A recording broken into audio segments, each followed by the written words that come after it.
प्रयागराज के महाकुंभ 2025 में केडगंज यमुना नदी किनारे काली घाट पर आधुनिक तकनीक पर आधारित यह लेजर शो का आयोजन सरकार की तरफ से किया गया है। इस लेजर शो में प्रयाग में होने वाले महाकुंभ से जुड़े पौराणिक गाथाओं को लेजर शो के माध्यम से दर्शाया गया है, जिसे देखने के लिए दूर दूर से लोग खींचे चले आ रहे हैं।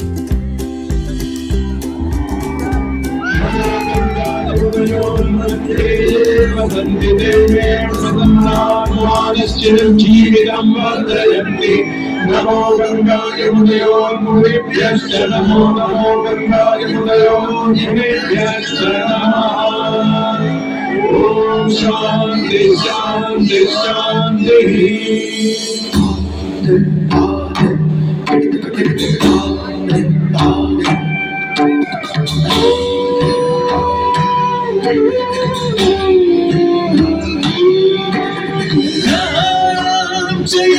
सूर्यो नक्षत्राणां यथा शशि तीर्थानामुत्तमं तीर्थं प्रयागाख्यमनुत्तमम्। तीर्थानामुत्तमं तीर्थं प्रयागाख्यमनुत्तमम्।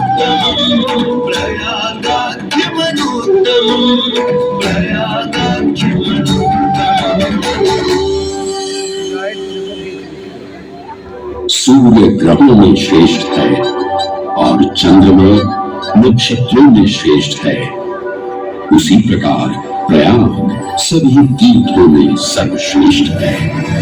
पद्म पुराण में वर्णित ये श्लोक जिस तरह प्रयाग की विशेषता को दर्शाता है, उसी तरह इस पावन क्षेत्र का गुणगान करने वाली अनेक पौराणिक कथाएं, किंवदंतियां एवं कहानियां आज भी जनमानस में प्रचलित है। ऐसी ही एक पौराणिक कथा है जो भगवान ब्रह्मा को प्रयाग से जोड़ती है। मान्यताओं के अनुसार भगवान ब्रह्मा को यज्ञ करने हेतु एक दिव्य स्थान की आवश्यकता थी, जिसके चयन को लेकर वे बड़ी ही दुविधा में थे।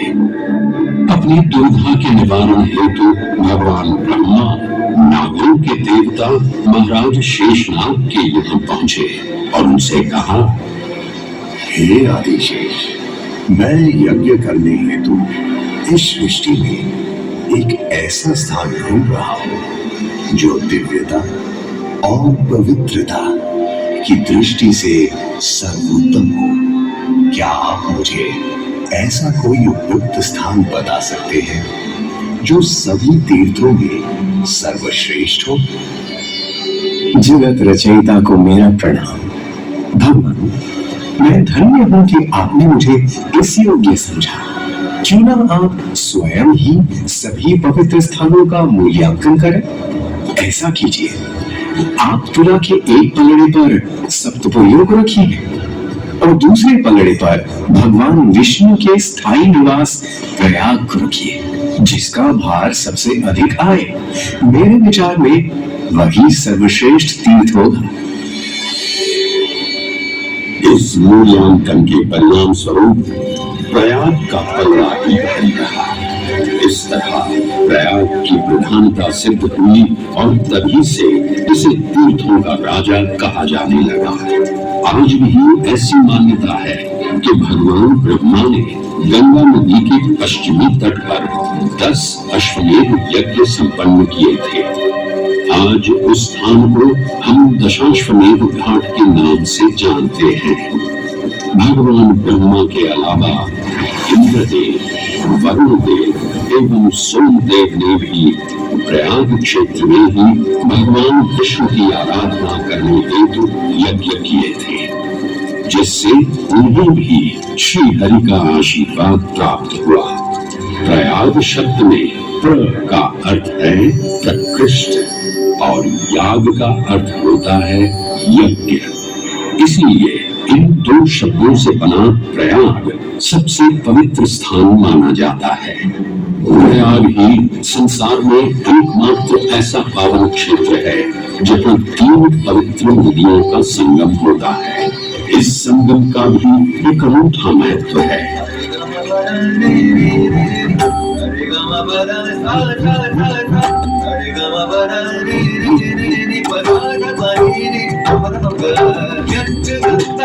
यमुना जय सरस्वती मुक्ति भागीन संचय यत्र गंगा च यमुना जय सरस्वती तत्र स्नात्वा च पीत्वा च मुक्ति भागीन संचय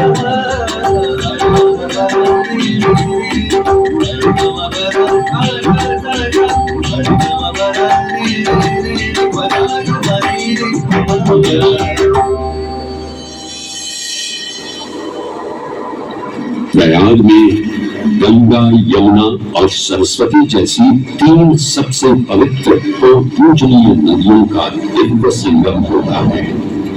इन नदियों के संगम में स्नान करने एवं संगम का जल ग्रहण करने से मनुष्य मुक्ति का अधिकारी बन जाता है और इसमें किंचित भी संदेह नहीं है। ब्रह्म पुराण में ब्रह्मा जी भी कहते हैं कि प्रयाग में सरस्वती जी अदृश्य रूप में आकर गंगा जी से मिलती हैं। इसलिए इस क्षेत्र को सरस्वती तीर्थ संगम भी कहा गया है। सरस्वती नदी के अदृश्य रूप से मिलने के पीछे भी एक पौराणिक कथा सुनने को मिलती है। ऐसा माना जाता है कि बद्रीनाथ क्षेत्र की गुफाओं में जब वेद व्यास जी भगवान गणेश को महाभारत की कथा सुना रहे थे, तब उस क्षण सरस्वती जी इन शिखरों से टकराते हुए अपना मार्ग बनाती हुई बड़ी ही तीव्र गति से बह रही थी।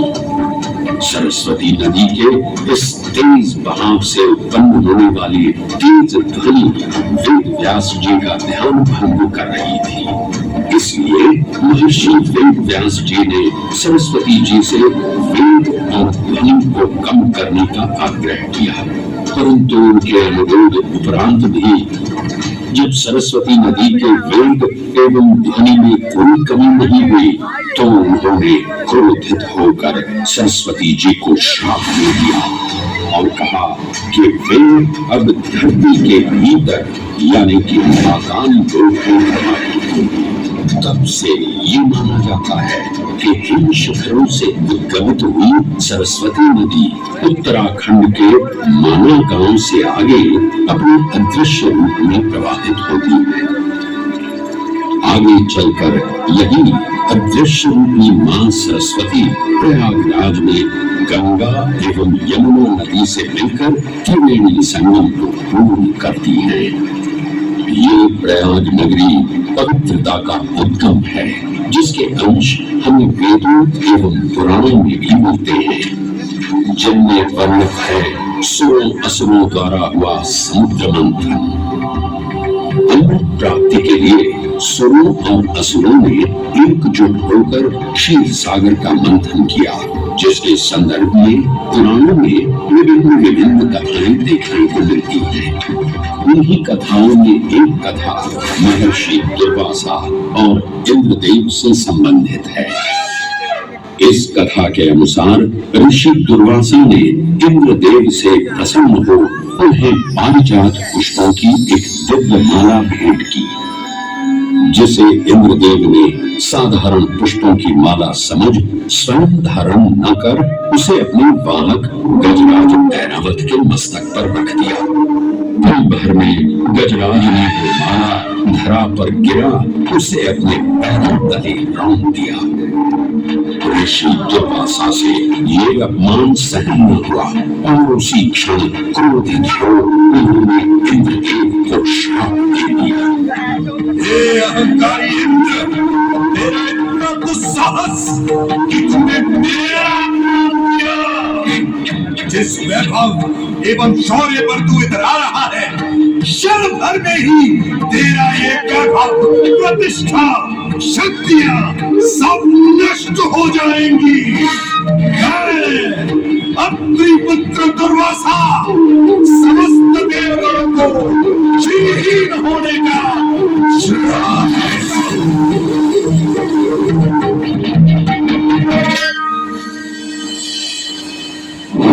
इस श्राप के परिणाम स्वरूप स्वर्गलोक से लेकर वैकुंठ धाम तक का सारा वैभव चला गया। जहां स्वर्गलोक में सभी देवता अपना वैभव एवं शक्तियां खो चुके थे, वहीं वैकुंठ धाम में मां लक्ष्मी भी क्षीर सागर की गहराइयों में चली गई। उनके जाते ही सृष्टि का संतुलन बिगड़ने लगा एवं असुर राजा बलि ने तीनों लोक अपने अधीन कर लिए। ये सब देखकर सभी देवतागण अपने श्राप के निवारण हेतु भगवान विष्णु की शरण में जा पहुंचे और कहने लगे, हे पालनहार, हे स्वामी, अब आप ही हमें इस श्राप से मुक्त होने का मार्ग बता सकते हैं, अन्यथा हम अपनी शक्तियों से सदैव वंचित ही रहेंगे और युद्ध में कभी भी असुरों का सामना नहीं कर पाएंगे। हे देवराज, ऋषि दुर्वासा के श्राप से सभी देवतागण जीवन मृत्यु के काल चक्र में बंध चुके हैं। इस काल चक्र एवं श्राप से मुक्त होने के लिए अब केवल एक ही मार्ग शेष है और वो है समुद्र मंथन।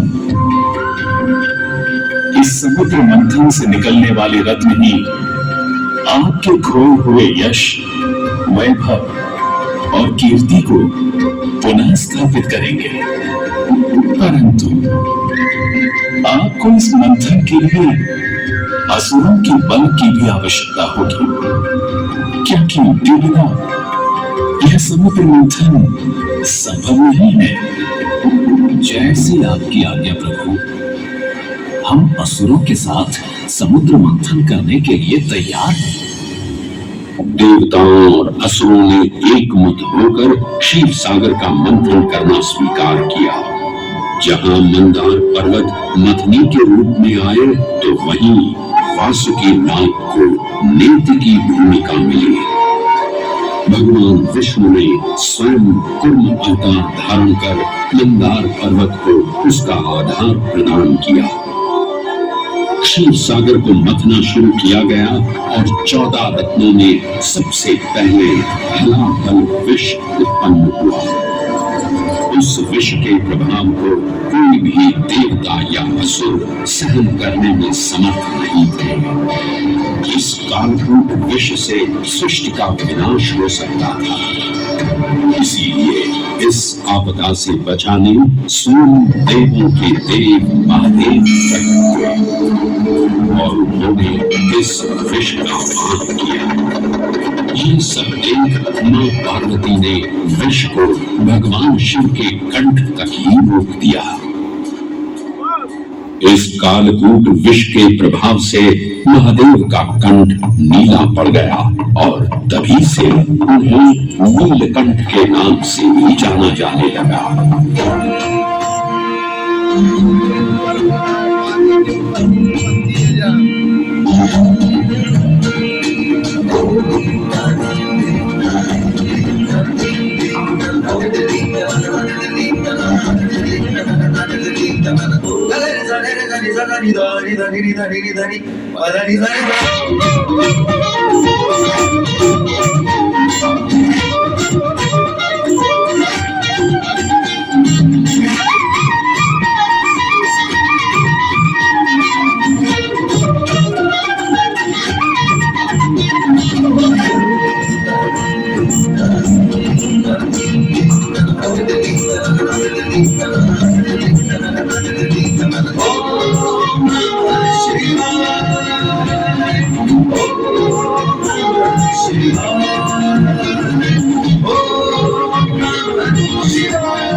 हलाहल के पश्चात समुद्र की गहराइयों से मां लक्ष्मी का आगमन हुआ, जिन्हें भगवान विष्णु ने वरण करके अपनी अर्धांगिनी बना लिया।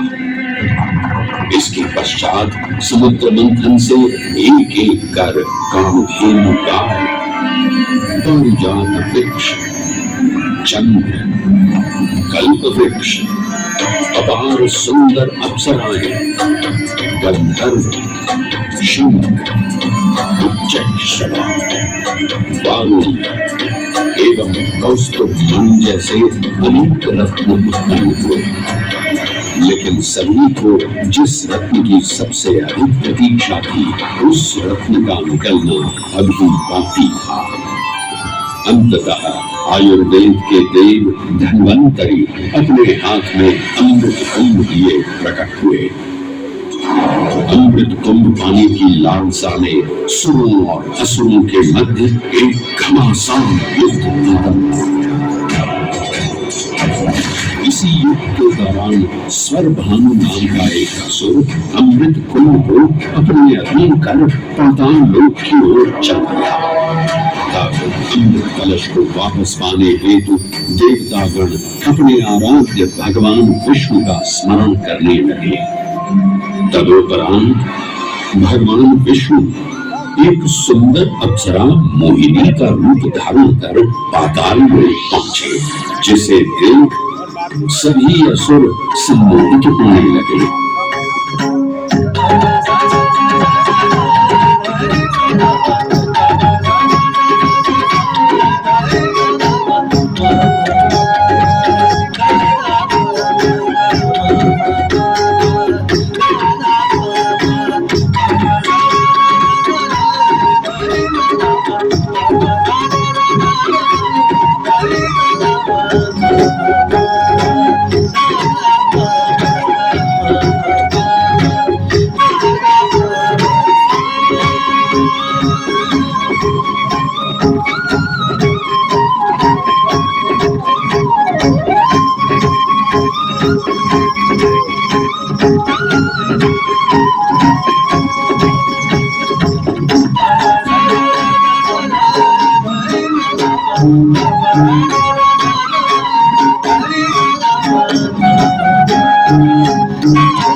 ये सुंदर अप्सरा कौन है? ये कहां से आई है? इसने तो मेरा मन ही मोह लिया। इसे तो मैं ही लेकर रहूंगा। इस सुंदर अप्सरा ने तो हम सबको सम्मोहित कर लिया है। हे सुंदरी, तुम कौन हो और यहाँ क्यों आई हो? हे असुरराज, मैं मोहिनी हूँ और आप ये समझ लीजिए कि मैं आप ही की सहायता हेतु यहाँ पर आई हूँ। हमारी सहायता हेतु? परंतु वो कैसे सुंदरी? मैं आपको ये ज्ञात कराने आई हूँ कि अमृत की असली शक्ति और गुण तो कलश के तल में विद्यमान है, जबकि ऊपर तो केवल जल मात्र है, जिसके ग्रहण करने से ज्यादा कोई लाभ न होगा। आप सभी इस अमृत को देवताओं के साथ बांट लीजिए। आखिर आप सभी ऋषि कश्यप के ही तो पुत्र हैं। देवताओं के साथ अमृत बांटने से एक तो आपका वैभव बढ़ेगा और दूसरा जो अमृत का फलदायक भाग है उसे आप ही ग्रहण कर सकेंगे। हे मनमोहिनी, तुम सत्य ही कह रही हो। परंतु अगर हमने ये अमृत कलश देवताओं को दे दिया तो क्या पता वे सारा अमृत स्वयं ही ग्रहण कर लें और हम सभी असुर इससे वंचित ही रह जाएं। आप निश्चिंत रहिए, ऐसा कदापि नहीं होगा। मैं स्वयं ही सभी सुरों और असुरों को अमृत पान करवाऊंगी और साथ ही साथ ये सुनिश्चित भी करूंगी कि अमृत का फलदायक भाग आप सभी को ही प्राप्त हो। बस फिर क्या था, भगवान विष्णु की अपरंपार लीला आरंभ हुई। जहां एक ओर सभी देवतागण विराजे तो वहीं दूसरी ओर सभी असुर। मोहिनी रूप धारण भगवान विष्णु एक एक कर सभी देवताओं को अमृत पान करवाने लगे, जिससे वे पुनः अपनी शक्तियां प्राप्त कर सके। परंतु स्वरभानु नाम का असुर जल्द ही भगवान विष्णु की ये चालाकी भांप गया और चुपचाप देवता वेश धारण कर उन्हीं के बीच में जाकर विराजमान हो गया। तब जैसे ही मोहिनी स्वरभानु को अमृतपान कराने हेतु अग्रसर हुई, ठीक उसी क्षण सूर्य एवं चंद्रमा स्वरभानु का असली रूप पहचान गए। ये ज्ञात होते ही भगवान विष्णु अपने मूल रूप में परिवर्तित हो गए और अपने सुदर्शन चक्र से स्वरभानु का सिर धड़ से अलग कर दिया। तब तक अमृत की 2 बूंदें स्वरभानु के कंठ से उतर चुकी थी, जिसके चलते वो अमरत्व प्राप्त कर चुका था। इस तरह स्वरभानु के कटे हुए सिर के भाग को राहु का नाम मिला और धन को केतु के नाम से जाना जाने लगा। माना जाता है कि प्रतिशोध की ज्वाला में ज्वलित राहु एवं केतु सूर्य एवं चंद्रमा पर ग्रहण लगाते हैं। इस प्रकार सूर्य और चंद्र पर ग्रहण लगना राहु और केतु का प्रतिशोध माना जाता है। भगवान विष्णु की ये लीला देख सभी असुर अचंभित हो उठे। इससे पहले कि वे कोई प्रतिक्रिया दे पाते, भगवान विष्णु के वाहन पक्षीराज गरुड़ ने शीघ्रता से अमृत कलश को उठा लिया और अपने साथ लेकर स्वर्गलोक की ओर उड़ चले। कहते हैं पक्षीराज की इस यात्रा के दौरान पृथ्वी पर 4 जगह अमृत की कुछ बूंदें छलक कर गिर पड़ी थी और इन बूंदों से 2 नगरों की नदियों के पानी में अमृत जैसे गुण आ गए थे। वे 4 स्थान हरिद्वार, प्रयाग, उज्जैन एवं नासिक है और यही कारण है कि इन 4 नगरों में कुंभ का पर्व मनाया जाता है। ऐसी भी मान्यता है कि एक दिव्य दिवस एक सांसारिक वर्ष के बराबर होता है और पक्षीराज गरुड़ की यात्रा में 12 दिन लगे थे। इसीलिए हर 12वें वर्ष में कुंभ पर्व मनाया जाता है।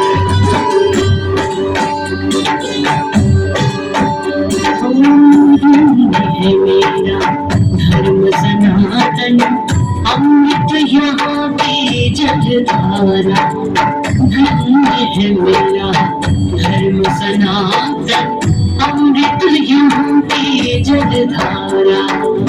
भक्त जनों का हुआ समागम, खुशियों का जय जयकारा, खुशियों का जय जयकारा। गंगा यमुना सरस्वती का संगम, तीनों में समाया सृष्टि का राग, सृष्टि का राग।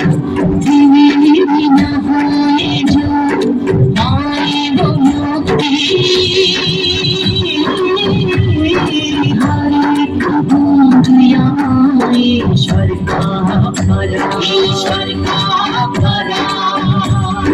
रोशन है धरती और गगन, रोशन है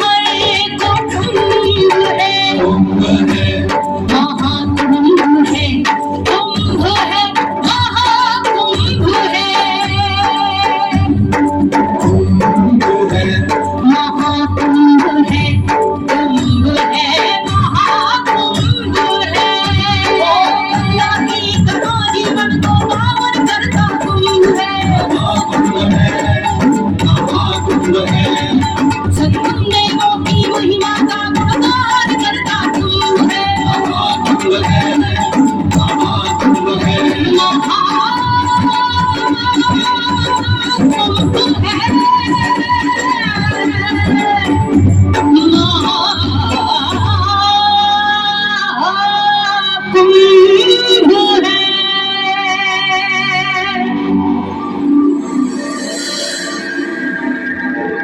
ग्रहों के अनूठे संगठन से सुनिश्चित होता ये कुंभ महापर्व प्रयाग की भूमि पर उसी नक्षत्र में आयोजित होता है जिस नक्षत्र में यहाँ अमृत की बूंदें गिरी थी। गणनाओं के अनुसार जब बृहस्पति वृषभ राशि में और सूर्य चंद्रमा मकर राशि चक्र में प्रवेश करते हैं, तब प्रयागराज में कुंभ पर्व आयोजित किया जाता है।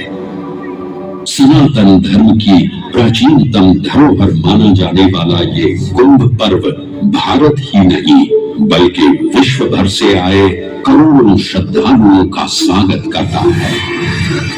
कुंभ पर्व केवल एक पर्व ही नहीं बल्कि एक तीर्थ का अवसर भी है, जहां लाखों करोड़ों श्रद्धालु कल्पवास के नियमों का पालन करते हैं। पौष पूर्णिमा से लेकर माघ पूर्णिमा तक चलने वाले कल्पवास के दौरान तीर्थालु सांसारिक सुखों को त्याग कर तपस्वी संतों की तरह कुटिया में रहते हैं। उनकी दिनचर्या ब्रह्म मुहूर्त में गंगा स्नान से शुरू हो संध्या वंदना और भजन कीर्तन जैसे आध्यात्मिक कार्यों के साथ रात्रि तक समाप्त होती है। श्रद्धालु दिन में केवल एक ही बार भोजन ग्रहण कर मानसिक रूप से धैर्य, अहिंसा और भक्ति भाव में लिप्त रहते हैं। ऐसी मान्यता है कि जो कल्पवासी मोक्ष की अभिलाषा लिए कुंभ पर्व में कल्पवास के नियमों का पालन करते हैं, उन्हें मोक्ष अवश्य ही प्राप्त होता है। पारंपरिक रूप से इस आध्यात्मिक पर्व की औपचारिक शुरुआत का श्रेय 8वीं शताब्दी के हिंदू दार्शनिक और संत आदि शंकराचार्य को दिया जाता है। उन्होंने न केवल 4 पवित्र मठों पुरी, श्रृंगेरी, द्वारका और बद्रीनाथ की स्थापना की थी, बल्कि सन्यासी परंपरा को जीवित रखने हेतु 10 नामी सन्यासी व्यवस्था का गठन भी किया था, जिसके अंतर्गत निर्माण, अटल, निरंजनी, आनंद, जूना, आवाहन और अग्निसात नामक 7 अखाड़े निर्मित हुए। आदि शंकराचार्य का उद्देश्य शास्त्रों के ज्ञान को आपस में साझा कर सनातन धर्म के दार्शनिक आधारों को सुदृढ़ और परिपक्व करना था। अतः धर्म की सभी शाखाओं को संगठित रखने हेतु आदि शंकराचार्यों ने प्रयाग की भूमि पर कुंभ पर्व को पुनः आयोजित किया। आज के इस दौर में कुंभ पर्व की महत्ता का अनुमान इसी बात से लगाया जा सकता है कि यूनेस्को द्वारा मानवता की अमूर्त सांस्कृतिक विरासत की प्रतिनिधि सूची में इस पर्व को शामिल किया गया है।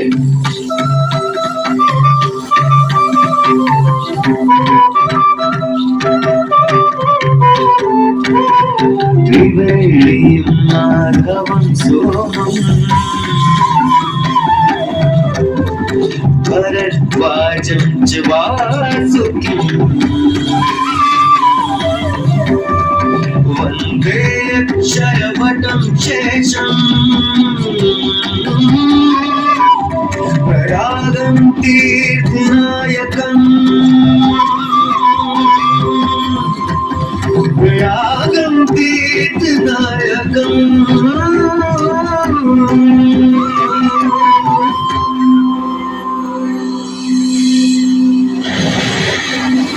त्रिवेणी, माधव, सोम, भरद्वाज, वासुकी, अक्षयवट और शेषनाग, प्रयाग के इन 7 तीर्थ नायकों की हम वंदना करते हैं, परंतु उक्त 7 तीर्थ नायकों में वेणी माधव का ही प्रमुख स्थान है।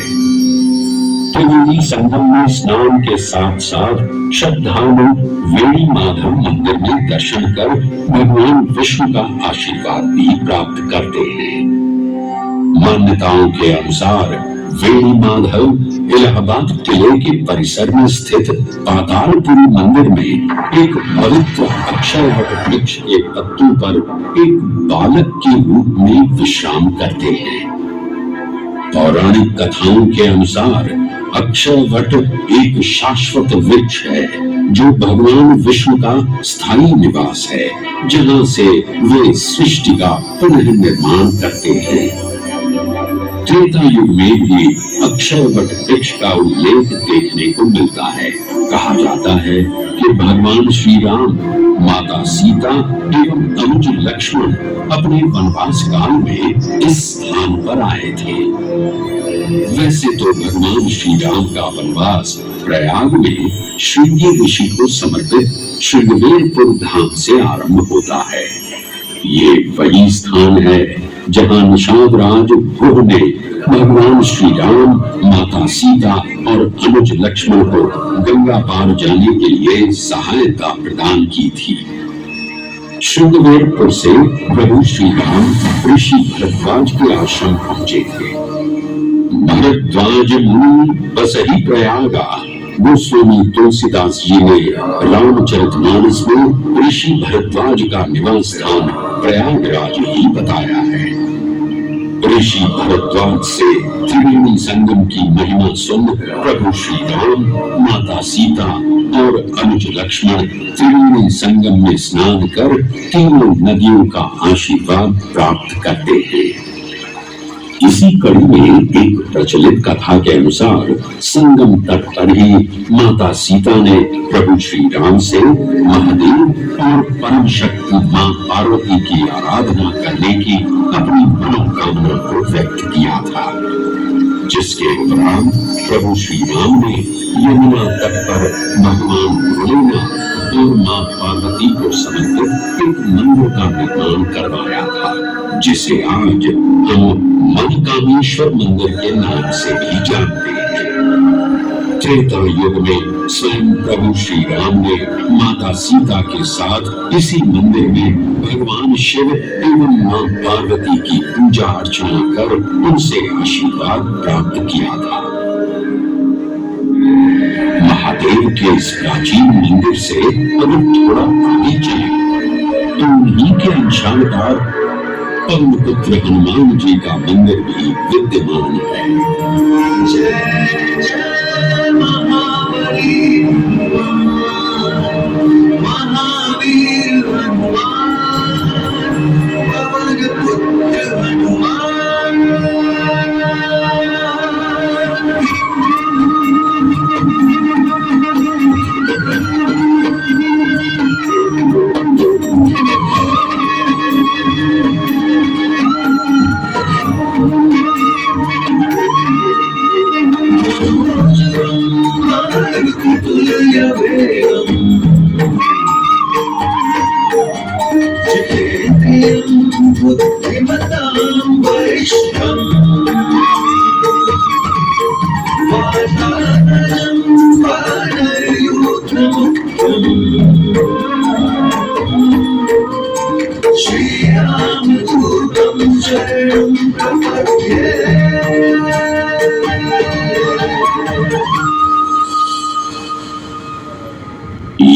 एक ऐसा अनूठा मंदिर है जहां हनुमान जी लेटे हुए दिखाई देते हैं।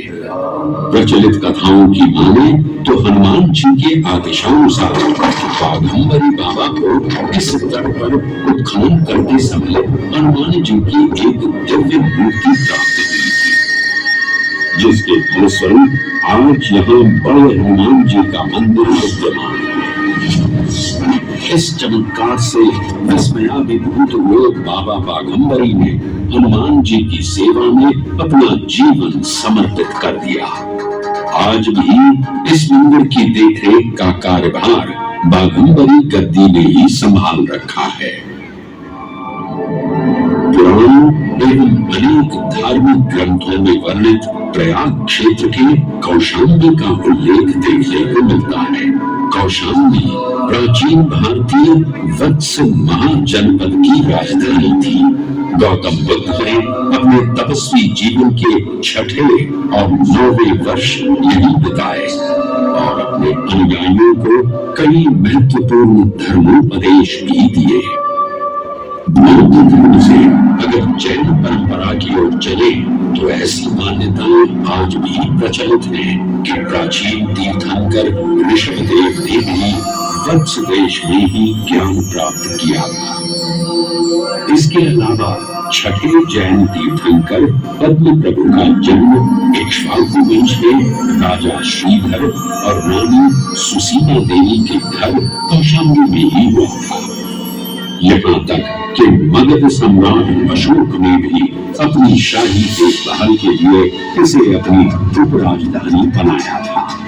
तथ्यों को टटोले तो अशोक की लाट आज भी इस क्षेत्र में देखने को मिलती है। धार्मिक विविधता से परिपूर्ण प्रयाग क्षेत्र एक ऐसा अनूठा क्षेत्र है जहां ज्ञान का प्रकाश फैलाने सिख गुरु भी पधारे हैं। प्रयागराज के अहियापुर में स्थित गुरुद्वारा पक्की संगत साहिब इसी की एक बेजोड़ निशानी है। माना जाता है कि श्री गुरु तेग बहादुर जी अपनी यात्रा के दौरान 6 महीने इसी स्थान पर रुके थे। यहाँ वे प्रार्थना और ध्यान करते थे, इसलिए इसे तप स्थान भी कहा गया है। ये कहना गलत नहीं होगा कि त्रिवेणी संगम के तट पर गुरुओं संतों की शिक्षाओं का अनोखा समावेश है। ये गुरुद्वारा पक्की संगत साहिब इलाहाबाद या इलाहाबाद के नाम से कुछ समय के लिए चर्चित ये प्रयागराज आज भी जीवंत है। धर्म और संस्कृति का अनूठा इतिहास संजोए हुए तीर्थराज प्रयागराज में वेणी माधव, शिव और शक्ति के विभिन्न स्वरूप आज भी विद्यमान हैं, जो इस पावन क्षेत्र को अद्वितीय बनाते हैं। प्रयागराज की इतनी विशाल पृष्ठभूमि समझने के बाद लगता है कि ये कहना कभी गलत नहीं होगा कि प्रयागराज सिर्फ एक शहर नहीं बल्कि अपने अंदर दैवीयता, विविधता और धार्मिकता को संजोए हमारा पूर्ण गौरवशाली इतिहास है।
महादेव शंभो काशी विश्वनाथ गंगे। हर महादेव शंभो काशी विश्वनाथ गंगे। काशी विश्वनाथ गंगे, काशी विश्वनाथ गंगे, काशी विश्वनाथ गंगे काशी विश्वनाथ गंगे हर हर महादेव शंभो काशी विश्वनाथ गंगे हर हर महादेव शंभो काशी विश्वनाथ गंगे